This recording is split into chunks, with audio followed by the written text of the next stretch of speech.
Welcome! In this tutorial, we'll walk through how to set up an application in Microsoft Entra ID and integrate it with QRCodeChimp. Start by logging into the Microsoft Azure Admin Portal, your main dashboard for managing Azure services. On the home page, find Manage Microsoft Entra ID and click View. You're now in the Entra ID overview. This is where you manage your tenant, users, and identity services. From the left menu, select App Registrations to begin. Click New Registration to create a new app. Enter your app's name and select the right account type.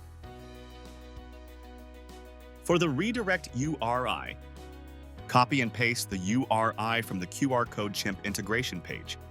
Then click Register. Your application is now created.